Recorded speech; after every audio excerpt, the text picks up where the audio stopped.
Shalom saudara, apa kabarnya? Hari ini kita kembali berjumpa dalam program pembahasan pelajaran Sekolah Sabat 5 menit bersama Gereja Masehi Advent hari ke-7 Jemaat Menteng, Jakarta.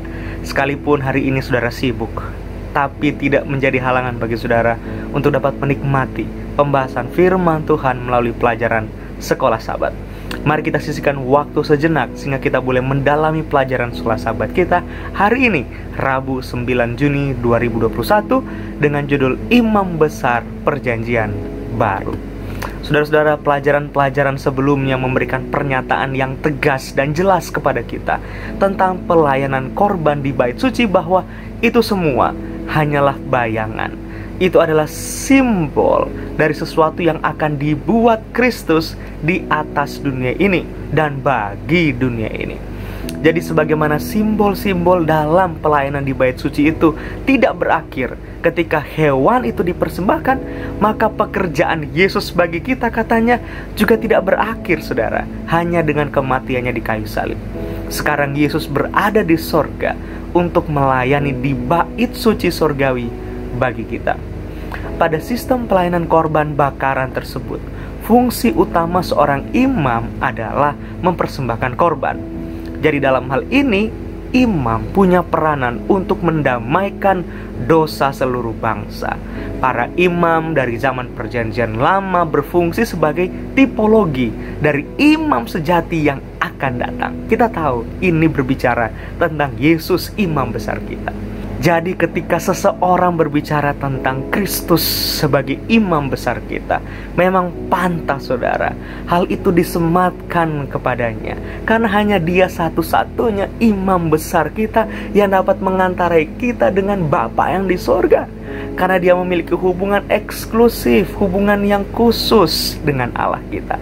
Dia dan tidak ada yang lain yang dapat mewakili kita. Gantinya seekor hewan yang tak bermoral yang dapat menjadi pengganti kita. Kita punya Yesus yang tak berdosa dan tak bercacat. Gantinya darah hewan, kita punya darah Yesus. Gantinya bait suci yang dibuat oleh manusia, saudara, kita memiliki bait suci yang sesungguhnya, yang didirikan oleh Tuhan dan bukan manusia.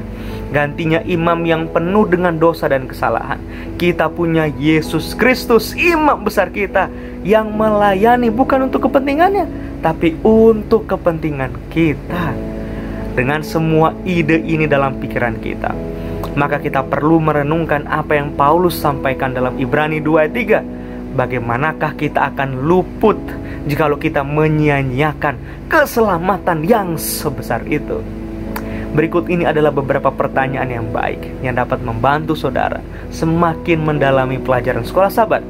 Bahkan saudara boleh jadikan ini bahan perenungan dan bahan diskusi, dan bagikan jawaban itu di kelas diskusi kita masing-masing pada hari Sabat. Yang pertama, melihat pada apa yang telah kita pelajari sepanjang pekan ini, saudara, mari kita tanyakan kepada diri kita sendiri, bagaimana kita akan menjawab fakta bahwa Kristus sekarang ada di Bait Suci sorga.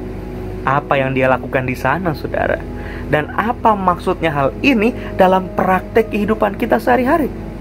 Pertanyaan kedua, melalui Kristus, perjanjian baru itu menggantikan perjanjian yang lama. Melalui Kristus, hukum Allah dipenuhi dengan kasih karunia dan cinta.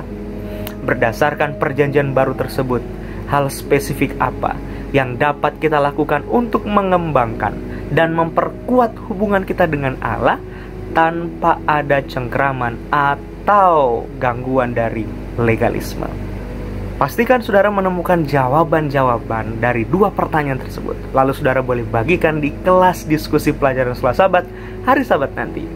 Jangan lupa pastikan kita tetap terhubung dalam program pelajaran Sekolah Sabat 5 menit esok hari untuk menemukan kebenaran-kebenaran firman Tuhan di dalam seri pembahasan pelajaran Sekolah Sabat. Tuhan Yesus memberkati.